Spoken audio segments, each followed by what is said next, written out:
레위기 제20장 1절부터 9절까지 보겠습니다. 이 계시의 말씀을 한 절씩 나눠서 교독하시고 마지막 절 합독하실 때 살아계신 하나님의 음성을 들으시기를 원합니다. 제가 먼저 1절을 받들어 읽죠.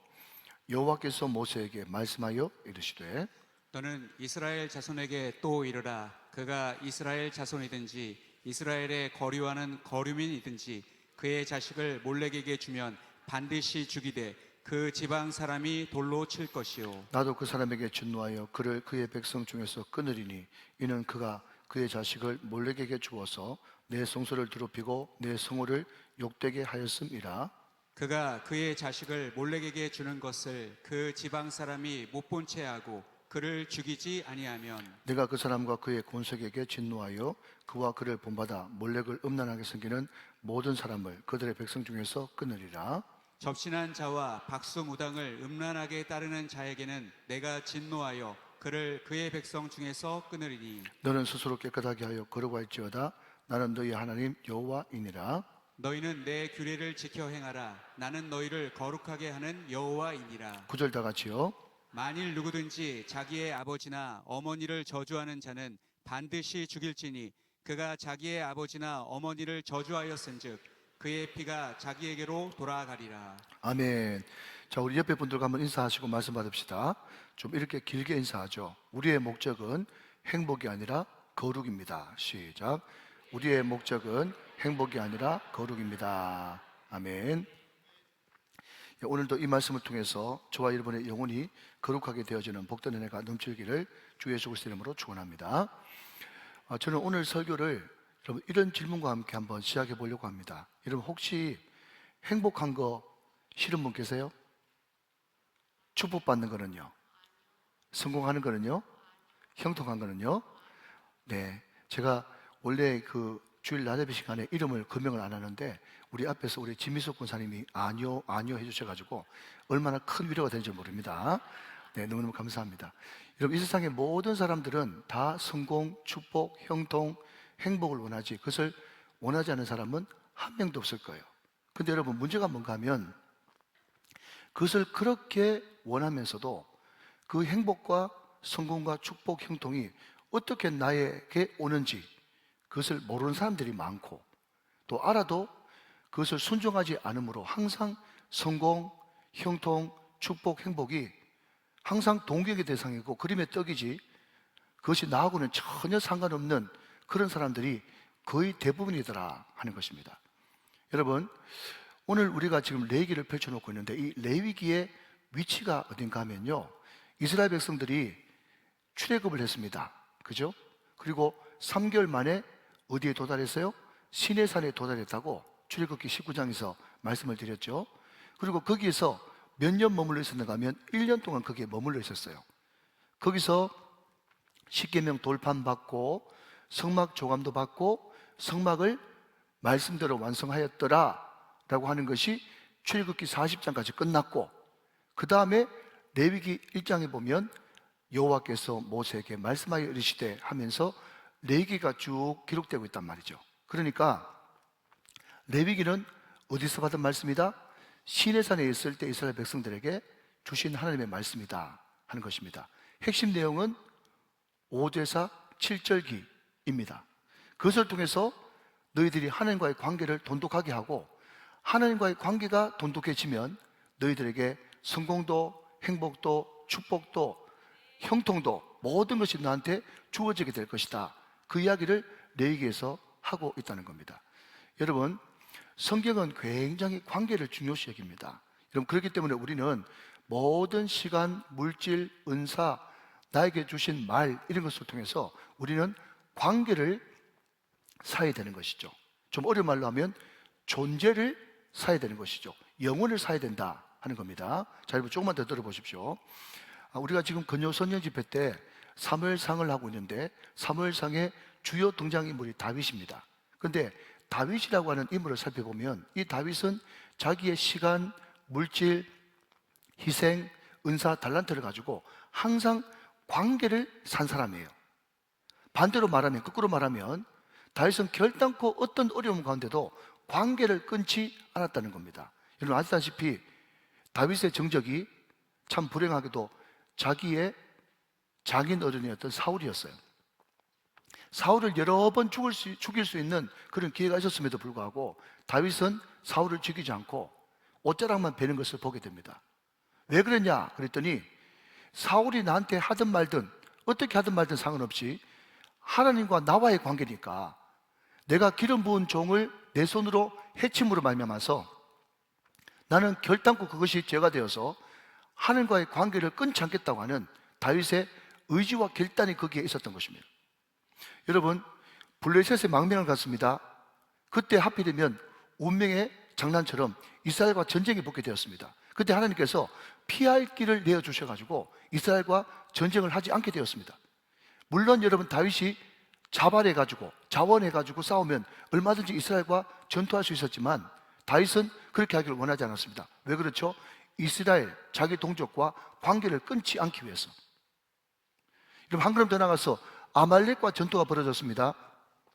그때 600명이 여러분 강을 건너가지고 아말렉을 진멸하러 가야 되는데 400명만 건너가고 200명은 도무지 힘들어서 못 가겠다, 나는 때려 죽어도 못 가겠다 해가지고 200명은 강을 넘지 않고 그냥 강가에 그냥 기다리고 있었습니다. 전쟁에 대승을 했습니다. 수많은 노략품과 전리품을 차지했죠. 다시 강을 건너왔습니다. 그때 다윗의 많은 부하들이 하는 말이 뭔가 하면 저놈들은 싸우지 않았으니까 우리 전리품을 나눠 가질 수 없습니다 하면서 나눠 갖기를 거부했지만 다윗은 무슨 그런 말이 다 있냐, 우리 같은 전우인데 하면서 여러분 힘들게 얻었던 노략품과 전리품을 다 600명 공평하게 나눠준 걸 보게 됩니다. 무엇을 위해서? 관계를 위해서. 여러분 잘 들으십시오. 오늘 핵심 키포인트는 관계입니다. 여러분 다시 한번 정리하면 다윗은 자기 시간을 들여서 자기 물질을 들여서 여러분 자기의 은사와 자기 희생, 땀과 피와 눈물을 흘려가지고 항상 어디에 초점을 두는가 하면 관계를 사는 데 뒀다는 겁니다. 여러분 그렇기 때문에 다윗은 하나님 마음에 합한 자였고 탁월한 인생을 살아갈 수 있었다는 거죠. 자 여러분 반면에 다윗의 아들이 있죠. 그 아들 중에서 이름이 제일 이상한 사람이 누굽니까? 압살롬, 뒷살롬, 옆살롬. 압살롬이 여러분 이름 이상하지 않습니까? 그런데 이 압살롬은요 자기 아버지를 반역하고 그것도 모자라가지고 백주대낮에 텐트를 쳐놓고 거기에 아버지의 후궁과 동침하는 만행 기행을 저지르게 돼요. 왜 그렇게 했냐라고 이야기했더니 그때 당시에 임금의 후궁을 범한다는 것은 내가 여기에 깃발을 꽂았다는 것을 의미하고 내가 여기를 정복했다는 것을 의미하고 그 사람과 완전히 손절함으로 말미암아서 내가 그 사람하고 관계가 끊어지고 새로운 왕국이 들어섰다고 하는 것을 만천하에 알려주는 신호가 뭔가 하면 그 왕의 후궁을 범하는 것이에요. 여러분 그렇게 해서 압살롬이 잘 될 줄 알았고 전 남유다를 장악할 줄 알았죠. 그런데 그것이 관계를 깨는 것이었고 그것이 멸망하는 지름길이었다는 것을 모르다는 것입니다. 여러분 관계를 끊으면 바보죠. 자 한번 따라합시다. 관계를 끊으면 바보다. 시작. 관계를 끊으면 바보인 거예요. 그래서 여러분 오늘 우리가 읽지는 않았지만 22절 말씀 보면 거기에 어떤 말씀이 나오는가 하면 너희를 토하지 아니하리라 그래서요 여러분 토하지 아니한다라고 하는 그 조건이 뭔가 하면 하나님과의 관계를 맺고 하나님과 율법과 규례와 법도를 관계를 잘 지키면 토하지 아니하는데 하나님과의 관계가 끊어지고 이웃과의 관계가 끊어지고 가족과의 관계가 끊어지고 모든 관계가 단절되어질 때 여러분 항상 성경은 시작 옳게도 보고 거꾸로 봐야 되기 때문에 토하지 아니하리라 이것을 거꾸로 해버리면 토하여 내치리라 이렇게 되어지는 거거든요. 관계가 끊어지면 토하여 내쳐지는 그 땅에서 살지 못하고 토하여 내쳐지는 그런 역사가 일어난다 하는 것입니다. 여러분 성경은 여러 곳에서 안식일을 기억하여 그렇게 지키라. 근데 그 안식일이 신약으로 넘어오면서 이제 우리는 여러분 부활의 날을 지키기 때문에 주일을 지키는 겁니다. 여러분 왜 우리가 주일을 지켜야 되는지 아십니까? 여러분 학생들은 월요일부터 토요일까지 지식을 얻기 위해서 지식을 소유하기 위해서 열심히 공부를 합니다. 직장인들은 일터에서 혹은 직장에서 사업장에서 월요일부터 토요일까지 열심히 돈을 벌기 위해서 열심히 일해요. 지식을 소유하는 것도 소유고 여러분 돈을 버는 것도 다 소유입니다. 그 유명한 에릭 프롬의 소유냐 존재냐라고 하는 그 책에 보면 핵심이 뭔가 하면 우리는 소유로 살면 안 되고 소유로 만족하면 안 되고 하나님 앞에 어떤 존재, 어떤 관계를 맺으면서 살 것인가, 관계 존재에 키포인트를 두고 있는 거거든요. 사랑하는 여러분, 월요일부터 토요일까지 우리는 물질을 소유하기 위해서 살았다면 이제 일주일에 단 하루만이라도 뭘 멈추고 버는 것, 소유하는 것, 취하는 것을 멈추고 우리를 이 자리에 존재케 하시고 우리를 하나님의 아들과 딸 삼으신 그분, 우리의 존재의 주인 되시는 하나님, 그분과 깊은 관계를 맺으면서 나는 어디서부터 와서 왜 살며 어디로 가는지, 내가 어떤 목적을 가지고 살아가는지, 내 목적은 뭔가를 소유해서 행복한 것이 아니라 하나님과의 관계, 거룩을 통해서 내가 주님과 새로운 관계를 맺어야 된다라고 하는 것을 말씀을 통해서, 예배를 통해서 깊이 묵상함으로써, 여러분, 세상 모든 사람들은 오직 돈 하면서 돈 세상을 살지만 우리는 주일 예배를 드리면서 나는 어떤 존재이고 하나님 앞에 어떤 존재로 살아야만 되는가를 생각하면서, 여러분, 우리가 이 세상에 다시 나아갈 때 우리는 세상에 살지만 세상에 속하지 않고 우리는 세상을 이기고 마귀를 이기고 자신을 이기는 승리하는 인생이 될 줄로 믿습니다. 여러분, 우리는 그것을 위해서 예배를 한다 하는 것입니다. 여러분, 오늘 말씀에 보면 하나님께서 우리가 하나님과 어떤 관계를 맺어야 되는지에 대해서 말씀을 하면서 참 무시무시한 말씀을 하시는데, 오늘 여러분 레위기 20장 1절 말씀 위에 보면 이렇게 되어 있지 않습니까? 뭐라고 되어 있죠? 반드시 죽어야 하는 죄, 이렇게 되어 있어요. 여러분 혹시 그런 경험 없습니까? 제가 예수를 믿고 나서 하나님의 말씀을 늘 읽어야 된다는 그런 이야기 듣고, 말씀을 읽어봐야지 하면서 막연히 구약 성경을 펼쳤습니다. 하나님의 말씀이니까 거기에 사랑하라, 또 기뻐하라, 감사하라, 내지는 좋은 말 많이 써놓을 줄 알고 여러분 성경을 펼쳤는데, 구약에 왜 그렇게 죽인 이야기가 많은지, 요즘 애들 말로 헐인 거예요. 헐. 왜 이렇게 성경에는 죽인 이야기가 많지? 근데 성경을 좀 알고 성경 말씀을 배우니까, 하나님은 우리의 인생 목적이 행복이 아니라 거룩이기 때문에 너희가 어떻게 하면 거룩하게 살 수 있는지를 알려주기 위해서 이렇게 죄에 대한, 벌에 대한, 죽음에 대한 이야기를 많이 하시는구나, 그렇게 생각을 하게 된 것이죠. 여러분, 제가 오늘 설교 제목을 옳게도 보고 거꾸로도 보고 라고 했습니다. 자, 그런데 여러분, 오늘 표절 다시 한번 보시면 반드시 죽어야 하는 죄이지 않습니까? 이것을 다른 말로 바꾸면 뭐죠? 죽어 마땅한 죄잖아요. 근데 죽어 마땅한 죄를 여러분 거꾸로 보면 뭐가 되겠습니까? 살아 마땅할 복, 이렇게 바꿀 수가 있겠죠. 우리는 이 말씀을 오늘 묵상하면서 죽어 마땅한 죄가 무엇인가를 살펴보면서 이것을 거꾸로 해가지고 이것을 반대로 하면 우리는 하나님께서 그토록 주고자 원하시는 성공과 형통과 행복과 여러분 그 모든 좋은 것들이 다 우리한테 축복이 오지 않겠습니까? 그래서 오늘 이것을 살펴봄으로써 여러분 할 것은 하고 하지 말 것은 하지 않는 그런 은혜가 여러분 가운데 넘치게 되시기를 주님의 이름으로 축원합니다. 자, 그러면 오늘 본론으로 들어가서 하나님께서 절대로 이스라엘 백성들에게, 곧 우리들에게 하지 말아야 될 것 4가지를 이야기했어요. 첫 번째는 뭔가 하면 몰렉신에게 제사 드리는 것. 두 번째는 뭐죠? 박수무당에게 찾아가가지고 무당 푸닥거리 하는 것. 반드시 죽는다는 겁니다. 세 번째는 뭡니까? 부모를 거역하고 부모를 저주하는 것. 네 번째는 문란한 부부관계 외에 문란한 성생활하는 것. 이것은 반드시 죽을 죄라고 말씀하고 있다 하는 거죠. 자, 차례대로 살펴보도록 하겠습니다. 첫 번째, 몰렉 제사에 대해서 한번 살펴보도록 하겠습니다. 그림 하나를 띄워주시면요, 이런 몰렉이라고 하는 신은요, 얼굴은 소 형상을 하고 손은 사람의 손을 가졌습니다. 근데 그 몰렉에게 뭘 바치는가 하면요, 자기 아이 중에 한 명을 바치는 거예요. 그 밑에 여러분 불이 막 타오르고 있죠? 그러니까 불이 막 타오르니까 이 청동으로 만든 그 손이 그냥 지글지글 끓는 하나의 용광로가 돼가지고 거기에 아이를 딱 낳는 순간에 아이는 막 극심한 비명을 지르면서 타 죽는 거예요. 이게 몰렉신에게 자기 아들 바치는 거거든요. 자, 그런데 여러분, 이 몰렉이 그 암몬 족속에서부터 시작되었다고 하는데 성경에는 많이 등장하고 있습니다. 인신제사를 모압에서는 그모스 신에게 드렸다. 예, 똑같은 인신제사인데, 예? 모압에서는 금오수신, 암몬에서는 말감, 이런 밀곰 들어보셨죠? 밀곰. 그리고 몰록, 몰렉 다 같은 말인데 이게 바로 아이를 인신제사해 가지고 그 신에게 바치는 거예요.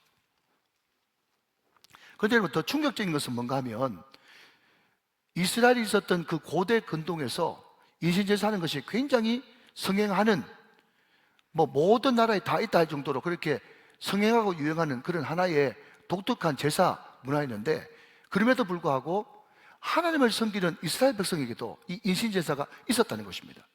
성경에 보니까 북이스라엘은요, 망할 때까지 계속 이 인신제사가 있었고, 심지어 지혜의 왕이라고 하는 솔로몬도 그 시대에 인신제사가 있었고, 여러분 쭉 넘어가서 남유다 후반기에 히스기야 빼고 그 앞에 히스기야 아버지 아하스도 인신제사를 했고, 그 뒤에 아들 므낫세도 인신제사를 드릴 만큼 그 당시에 이 인신제사, 이 몰렉제사는 이스라엘 가운데도 굉장히 흔하게 성행했던 하나의 제사 문화였다는 겁니다. 이스라엘 백성들은 그러면 어디서 이 인신제사를 드렸는가 하면요, 흰놈의 골짜기, 여러분 성전이 있는 그 성전산 밑에 골짜기, 흰놈의 골짜기, 흰놈의 아들의 골짜기라고 하는, 예, 거기에서 인신제사를 드렸다 하는 것입니다. 자, 그러면 여러분 이 끔찍한 인신제사를 그러면 이스라엘 백성들, 하나님을 믿는 사람들까지라도 왜 드렸냐?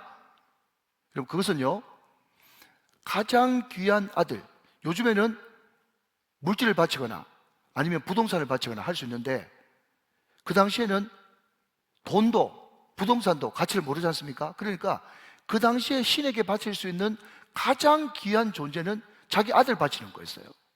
그리고 요즘 같으면 상상도 못 하는데 그 당시에는 보통 한 집에 아들이 10명씩 12명씩 있고, 또 거기에는 이방에는 다 여러분 신전 창기들이 있었지 않습니까? 그러면 거기서 여러분 애가 생겨버리면 어떻게 할 수가 없잖아요. 그러니까 그 피부치를 어떻게 할 수 없고 여러분 처리하는 그런 모양으로 인신제사를 드렸다는 거예요. 여러분 각설하고 그 부모가 자식을 드릴 때는 어떤 속마음이 있었겠습니까? 아들이 많으니 아들이 너무 귀하지만 이 아들을 드림으로 말미암아서 우리 가정의 평안과 안녕과 번영과 모든 병 낫는 것과 이런 것들을 그냥 기원하는 그런 마음에서 여러분 아들을 드렸던 거죠. 그러니까 아들 하나 드리고 나면 우리 집 다 편하니까 네 하나 희생하면 우리 집 다 편하다, 그런 마음을 가지고 인신제사를 했다는 것입니다.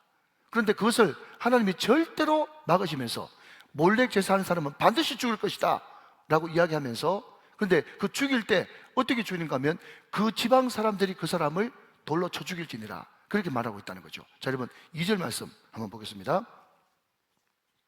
너는 이스라엘 자손에게 또 이르라. 그가 이스라엘 자손이든지 이스라엘의 거류하는 거류민이든지 그의 자식을 몰렉에게 주면 반드시 죽이되, 같이 있습니다. 시작. 그 지방 사람이 돌로 칠 것이요, 그렇게 이야기했습니다. 자, 여러분 우리가 성경을 묵상하려고 그러면 질문을 던져야 됩니다. 어떤 질문을 던져볼까요? 왜 하필이면 그 가까이 있는 지방 사람들이 돌로 칠 것이다 라고 이야기했을까 하는 거죠. 여러분 여기에는 하나님의 굉장한 치밀한 계획과 교훈이 들어가 있는 거죠. 여러분 만약에 여러분 혼자 있다면 여러분 아들을 신에게 바칠 수 있겠습니까? 못 바치는 거예요. 자, 여러분 잘 들어보십시오. 내 혼자 있으면 그런 천인공노할 짓을 못합니다. 그런데 이웃이 모여 살고 있는데 옆집에 있는 사람이 자기 아들을 몰렉제사를 드리는 거예요.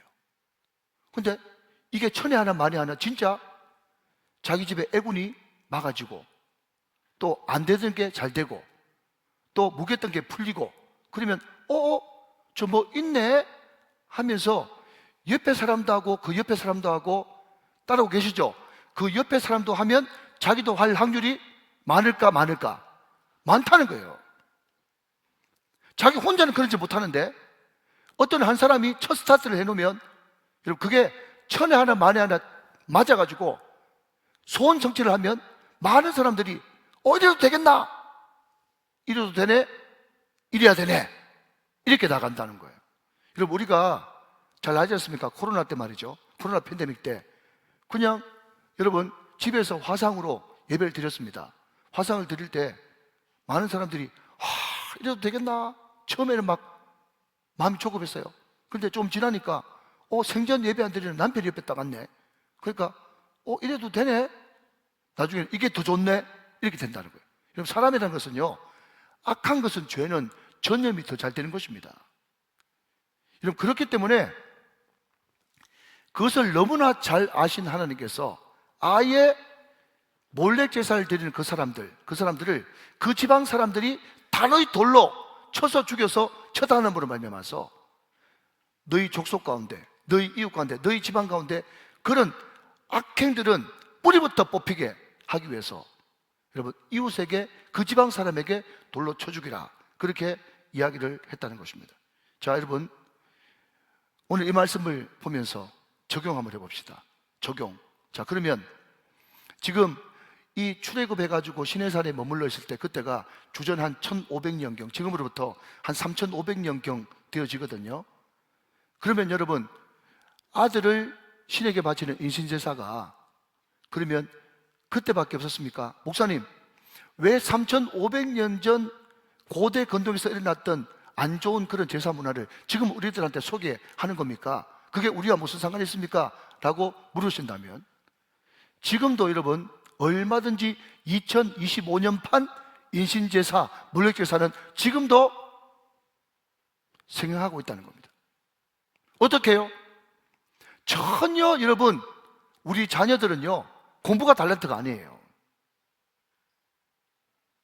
전혀 여러분, 지금 아버지 엄마가 시키는 거 그거 하고 싶은 마음이 없어요. 그럼에도 불구하고 아버지 엄마는 끝까지 공부를 시키면서, 너 지금 모르지만 나중에는 아빠 엄마한테 감사하게 할 거야. 지금 공부해야 돼. 공부하면 너 죽어.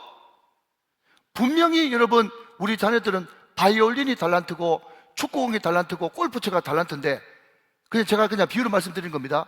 하나님이 우리 한 자녀 한 사람 한 사람에 대해서 다 가지고 있는 계획과 뜻이 다 있는데, 그것은 깡그리 무시하고, 내가 좋은 대학 못 나왔기 때문에, 내가 공부를 많이 못했기 때문에 어떻게 하든지 우리 아이들 공부 많이 시켜가지고 너 이거 해야 돼, 저거 해야 돼, 뭐 시험 봐야 돼 하면서 부모 멋대로 부모의 체면을 위해서 우리 자녀들에게 뭔가를 강요하고 시키고 있다면, 그게 바로 세상 몰래에게 아이를 바치는 것이에요.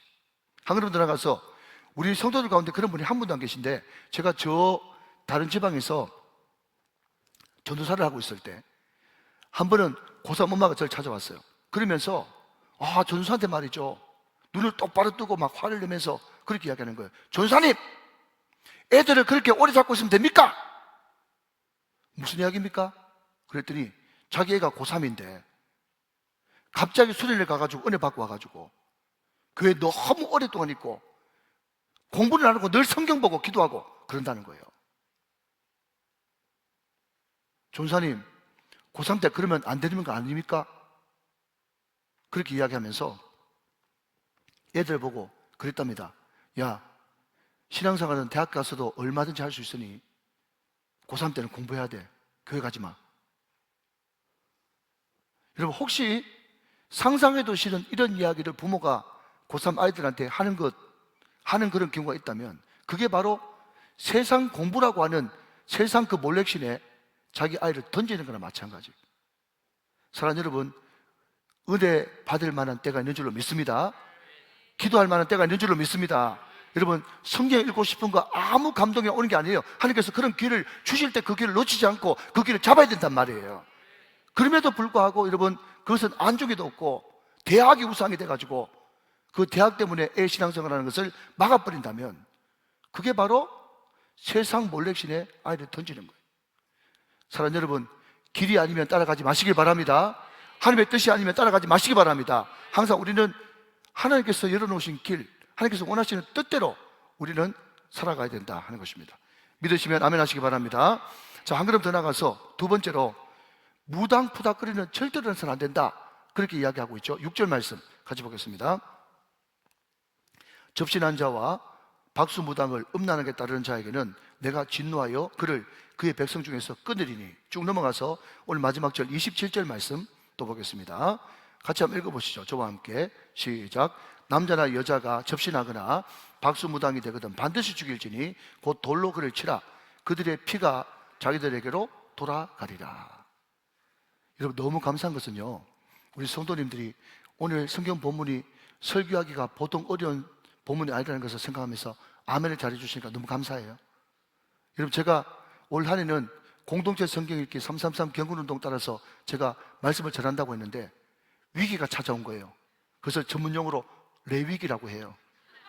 레위기가 찾아왔어요. 그런데 20장 보니까 설교하려고 그러니까 설교 제목이 뭐냐면 반드시 죽어야 하는 죄. 이거 가지고 어떻게 설교하지? 제가 그래가지고 혹시 큰 교회 목사님들은 이 본문 가지고 설교한 게 있나 싶어서 봤더니요, 없어. 목사님들이 그냥 반드시 죽어야 할 죄 이거 가지고 설교를 잘 안 하신 것 같아.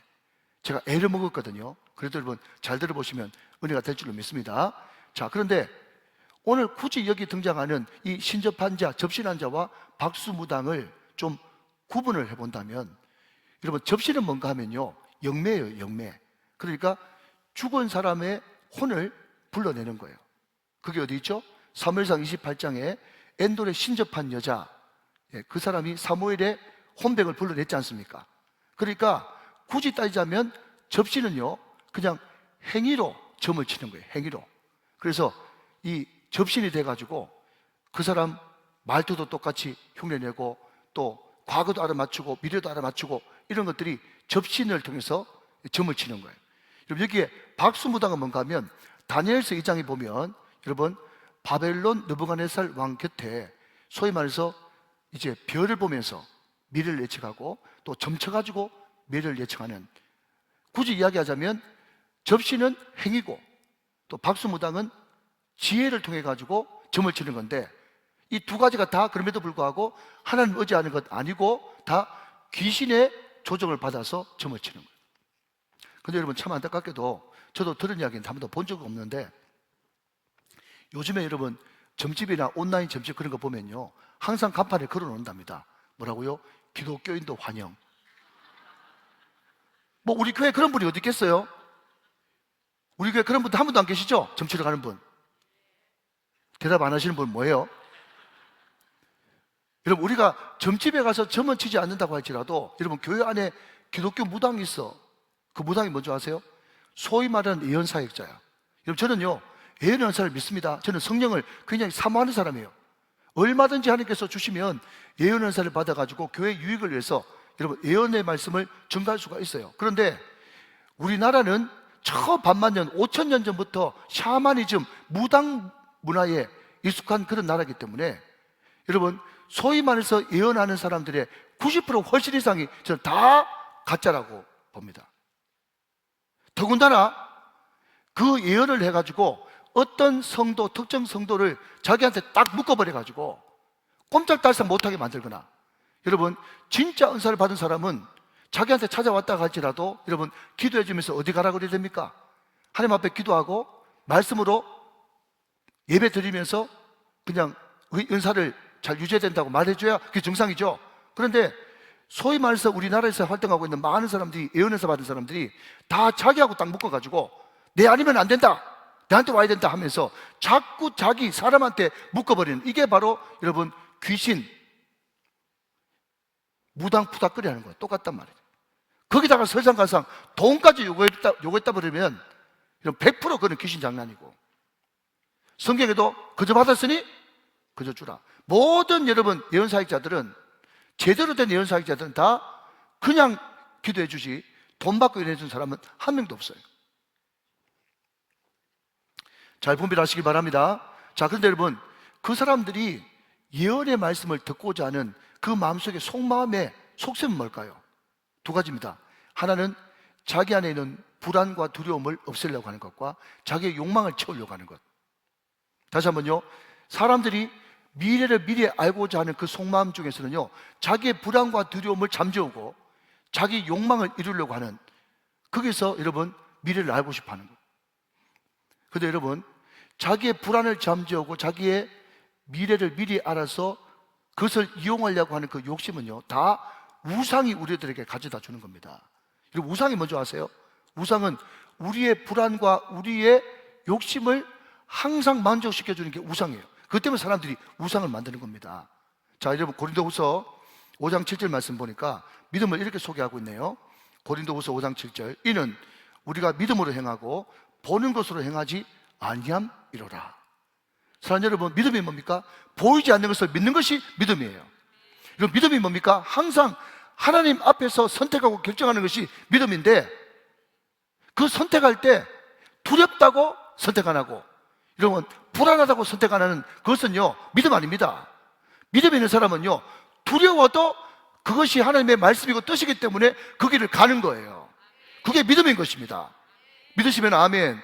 자, 여러분, 우리가 여호수아를 보면 제사장들이 언약궤를 메고 가지 않습니까? 그 언약궤가 곧 말씀이죠. 그 말씀이 광야로 가면 광야로 따라가야 되는 거고, 요단강에 들어가면 그거 아닌데 글로 가면 죽는다라고 이야기하지 않고, 말씀이 요단강으로 가면 요단강까지 같이 따라 들어가야 되는 것이에요. 그게 믿음이라는 것입니다. 그런데 불안하면 안 하고, 두려우면 안 하고, 자기 생각과 안 맞으면 안 하고, 자기 이익과 안 맞으면 안 하는, 그것은 절대로 여러분 믿음이 아니라는 거예요. 여러분, 전도서 3장 11절 말씀부터 14절 말씀 보니까, 자 보십시오. 하반절에, 그러나 하나님이 하시는 일의 시종을 시작, 사람으로 측량할 수 없게 하셨도다. 하나님은요, 우리들에게 우리의 미래, 하나님이 하신 일을 다 가르쳐주지 않습니다. 그렇기 때문에 전도서 3장 12절부터 14절까지는요, 우리들에게 세 가지를 요구합니다. 첫째, 하나님의 말씀대로 선을 행해라. 둘째, 열심히 땀 흘리고 최선을 다하면서 성실하게 살아라. 셋째, 하나님 앞에서 하나님을 경외하면서 살아라. 뭐라고요? 선을 행하면서 살아라, 최선을 다해라, 경외하면서 살아라. 이게 전도서 기자의 권면이에요. 그렇게 살다 보면 하나님이 하신 일을 다 모르지만, 그럼에도 불구하고 그것이 바로 하나님과 동행하는 자의 삶인데, 하나님과 동행하기만 하면 미래를 미리 알지 못해도 반드시 하나님께서는 성공으로, 형통으로, 행복으로, 축복으로 인도해 주신다는 것입니다. 믿으시면 아멘 하시기 바랍니다. 여러분, 이게 원고에 없는 말인데, 만약에 여러분 담임 목사와 누가 동행한다고 치십시다. 우리 교육자가 저와 동행해요. 그런데 저한테, 목사님 오늘 어디 가십니까? 내일 어디 가십니까? 그 다음 날부터 어디 가십니까? 그렇게 이야기하면요, 불편해요. 그냥 따라오면 돼요. 따라오는 게 동행이에요. 따라오면 어디 간지 알지 않겠습니까? 여러분, 그래서 그 유명한 세계적인 전도자 빌리그람 목사님에게 한 사람이 이렇게 물었어요. 목사님은 목사님의 미래에 대해서 궁금한 적이 없으십니까? 뭐 누구든지 다 궁금하겠죠. 그랬더니 빌리그람 목사님이 이렇게 대답을 합니다. 물론 나도 궁금하죠. 그러나 나는 나의 미래를 알기보다 나의 미래를 인도하시는 그분을 더 알기 원합니다. 그렇게 이야기했어요. 미래를 알기보다 누굴 더 안다고요? 미래를 가지고 계신 그분을 더 알기 원한단 말이죠. 나는 나의 미래를 알지 못하지만 누가 나의 미래를 붙들고 계신가는 잘 압니다. 사랑하는 여러분, 하나님이 여러분의 미래를 붙들고 계신 줄 믿습니까? 그분 더 알기 원하면 그분이 여러분을 일방적으로 끌고 가셔서 가장 선하고 아름다운 길로 데리고 가 주신다는 것입니다. 오늘 이 하나님 의지합시다. 이 말씀 의지합시다. 이 하나님 경외합시다. 그분과 동행합시다. 그러면 반드시 성공이고 형통이고 축복이고 행복인 것입니다. 꼭 그렇게 되시기를 주님의 이름으로 축원합니다. 자, 세 번째로 부모를 저주하는 죄입니다. 자, 오늘 보면 9절 말씀 볼게요. 만일 누구든지 자기의 아버지나 어머니를 저주하는 자는 반드시 죽일지니 그가 자기의 아버지나 어머니를 저주하였은즉 그의 피가 자기에게로 돌아가리라 그랬습니다. 자, 여러분, 오늘 9절 말씀을 읽었는데 그 전에 우리는 항상 성경을 문맥으로 봐야 되니까 8절 말씀을 한번 보도록 합시다. 8절 보시면, 너희는 내 규례를 지켜 행하라. 나는 너희를 거룩하게 하는 여호와이니라. 여러분, 이 말씀을 왜 소개하는가 하면, 우리는 자꾸 거룩이라고 하는 이 말을 하니까 사람들이 거룩을 자꾸 종교 행위와 결부시킵니다. 거룩이라 그러면 얼마나 말씀 많이 보고, 얼마나 기도 많이 하고, 얼마나 봉사 많이 하고, 얼마나 교회 오래 있고, 그게 다 종교 행위잖아요, 그죠? 물론 그것이 연관되지 않는 것은 아니지만, 여러분, 거룩은요, 여러분 종교 행위에만 국한되는 것이 아니고 오늘 보니까 거룩하라 그러면서 뭘 하라 그랬어요? 부모에게 효도하고 거역하지 마라, 부모를 저주하지 말라라고 이야기했거든요.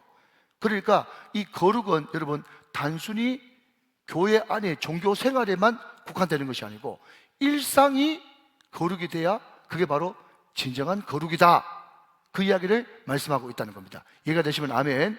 자, 그러면 여러분 성경 말씀에 성경 말씀만큼 효에 대해서 강조하는 책이 없는 것 같아요.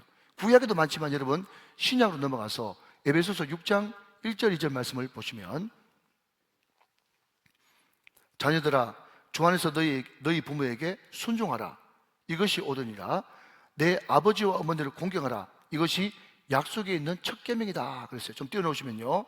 자, 성경은 우리들에게 부모에게 순종하라 그랬어요.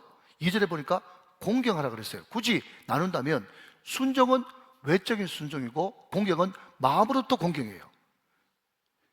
여러분 어떤 사람은요 마음으로 공경하는데 바깥으로는 틱틱거리는 사람이 있잖아요. 그런데 어떤 사람은 바깥으로는 굉장히 순종하는 것 같은데 마음으로는 전혀 공경하지 않는 분이 있지 않습니까? 그런데 진짜 부모에게 효도는 바깥으로도 순종, 마음으로 공경, 이 두 가지가 같이 돼야 되는데 오늘 1절 하반절을 보니까 이렇게 부모에게 하는 것이 이것이 옳으니라 그렇게 이야기하고 있는데, 이것이 옳으니라 라고 하는 것을 원문 그대로 직역하면 그게 자연스러운 이치니라, 마땅하니라, 그렇게 말씀하고 있다는 거예요. 자, 그러면 여러분 우리가 바깥으로는 순종, 마음으로는 공경할 때 하나님께서 그 관계, 부모의 관계가 잘 되어지면, 오늘 전체 주제가 관계니까 관계가 잘 되어지면 어떤 축복을 받느냐. 에베소서 6장 3절 말씀 보시니까, 자 시작. 이로써 내가 잘 되고 땅에서 장수하리라. 할렐루야. 여러분 이것은 약속 있는 첫 계명, 확실한 약속이, 너 부모한테 잘하고 공경하면 땅에서 잘 되고 장수하는 축복을 받겠다고 약속하셨으니 이 말씀 붙들고 그렇게 축복받으시기를 주님의 이름으로 축원합니다. 제가 어느 책을 보니까 실제로 유태인들 CEO는요 여러 가지 이제 이 직장에 관문을 이렇게 둘 때 마지막 코스가 자기 부모하고 인터뷰를 한답니다. 그 회사에서. 그런데 자기 부모한테 인터뷰를 해가지고 정말 자식이 효도하는 자녀면 그 사람을 플러스 점수를 줘가지고 취직시키는데, 효도한 사람을 취직을 시켰더니 정직하고 반듯하고 성실하고 너무너무 사람들이 일을 잘하더라는 거예요. 처음에 능력은 좀 떨어져도. 그런데 이 유대인 CEO의 이 입사 취직법을 우리 한국의 중소기업 어떤 기업에 받아가지고 똑같이 했는데 결과는 똑같습니다. 정직하고 반듯하고 성실하고 모든 것에 빈틈이 없는 것이죠. 이것이 놀라운 축복 아니겠습니까? 자, 마지막 네 번째인데요, 이 마지막 네 번째는 시간도 없고 또 민망하기도 해가지고 한마디로 요약을 합니다. 여러분 10절부터 21절 말씀까지는요 한마디로 요약하면 뭔가 하면 비슷한 것은 안 된다는 거예요. 다시 말할게요. 여러분 하나님을 공경할 때도 하나님만 공경해야지 하나님 비슷한 유사 종교, 유사 하나님은 안 된다. 이게 몰래제사 아닙니까? 그런데 여러분 오늘 보면 10절부터 22절까지도 남편은 자기 아내하고만 관계를 해야 되지 그 비슷한 남의 아내 절대로 안 된다는 거예요. 이게 오늘 성경입니다. 그러니까 오늘 여러분 성경 말씀을 한마디로 요약하면요 도가 아니라 만입니다. 도가 아니라 만. 자, 여러분 잘 들으십시오. 죽어 마땅한 죄 네 가지가 뭐라고요? 이제 정리합니다. 첫 번째는 뭐죠? 몰래제사 드리면 안 된다. 두 번째는 무당푸닥거리면 안 된다. 이게 뭡니까? 하나님만 섬기고 하나님 비슷한 거 섬기면 안 된다. 유사종교 섬기면 안 된다 이 말이잖아요. 맞죠? 여러분 세 번째가 뭡니까? 부모한테 잘해야 되죠. 부모 저주하면 안 된다. 그리고 엉뚱한 데 눈 돌려가지고 남의 아내 탐내면 안 된다. 이게 뭡니까? 결국은 가정 지키라 이 말이거든요. 그러니까 하나님이 여러분 우리에게 직접 제정해 주신 것은 두 기관이 있으니 하나는 교회고 하나는 가정이에요. 그렇기 때문에 사단은 어떻게 하든지 이것을 무너뜨리려고 하는데, 사단이 어떻게 하든지 분열시키고 무너뜨리려고 하는 것이 교회와 가정이에요. 따라서 우리 믿는 사람은 어떤 수단과 방법을 써서라도 뭘 지켜야 된다? 교회를 지켜야 되고 가정을 지켜야 된다. 이게 하나님의 메시지인 거예요.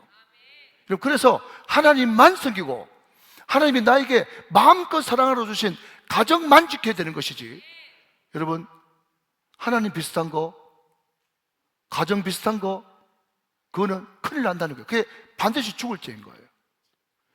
여러분, 지금 이 레위기는 아까도 말씀드렸지만 시내산, 아직까지 가나안에 들어가기 전에 이 법을 제정하셨습니다. 왜 이 법을 가나안 들어가기 전에 제정하셨냐? 가나안에 발을 딛는 순간 거기에 여러분 온갖 음란하고 더러운 것들이 판을 치거든요. 그게 문화, 관습, 풍속, 당연한 여러분 시대 조류처럼 거기 자리 잡고 있었기 때문에 끼어있지 않으면 다 그를 넘어가는 거예요. 여러분, 이게 3,500년 전 이야기로 끝나는 겁니까? 지금 이 시대도 마찬가지입니다. 이건 분명히 그것은 죄인데 성적 취향이랍니다. 분명히 그것이 죄인데 성적 지향이랍니다. 권리랍니다. 인권이랍니다. 사랑하는 여러분, 성적 취향 아니고 권리 아니고 인권 아니고 죄입니다. 죄.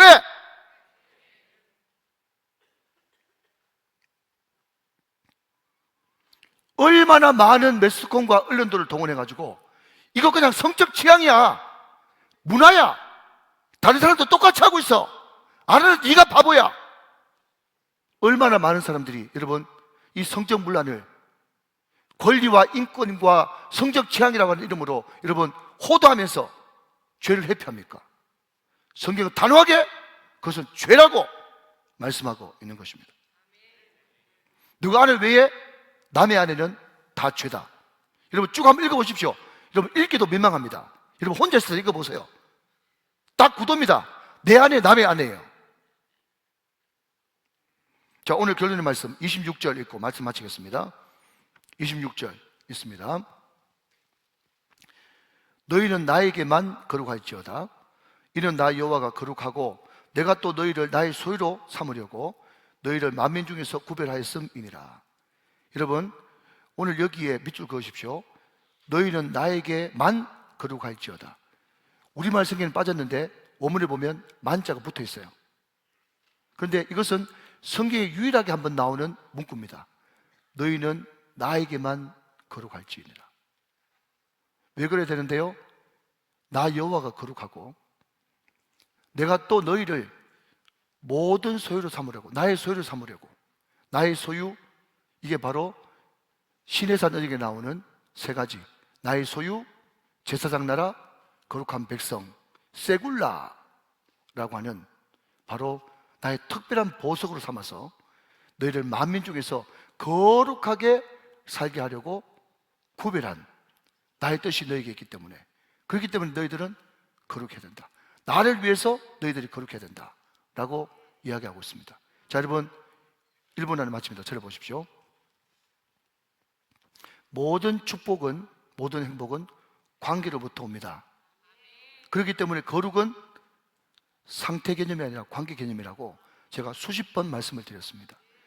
하나님과의 관계를 똑바로 맺어서 다시 한번 더 하나님만 사랑하고 하나님이 나에게 마음껏 사랑으로 주신 가정만, 내 사랑하는 부모만, 내 사랑하는 일가 친척 이웃들만 사랑할 때, 정당한 하나님께서 주신 합법적인 그 사람들을 내가 진심으로 사랑할 때 하나님께서 그 열린 관계를 통해서 성공도 형통도 축복도 행복도 다 오는 줄로 믿고 항상 하나님만, 가정만 사랑할 수 있는 저와 여러분 다 되시기를 주 예수 그리스도의 이름으로 축원합니다. 축복합니다. 축원합니다. 자, 여러분 앞을 보시면서 말씀 기도하겠습니다. 말씀 기도입니다. 시작. 하나님 아버지, 하나님만 사랑하기 원합니다. 세상 살면서 내 욕심에, 두려움에, 불안에 사로잡히지 않게 하시고 하나님과 말씀님과 동행하며 살게 하옵소서. 하나님이 마음껏 사랑하고 주신 내 가족들과 더 깊이 사랑하게 도와주시고 부모, 형제, 일가 친척들을 다 예수 앞으로 인도하게 하옵소서. 우리 교회가 가정처럼 따뜻하게 하시고 우리 가정이 교회처럼 믿음으로 하나가 되게 하옵소서. 예수님 이름으로 기도합니다. 아멘.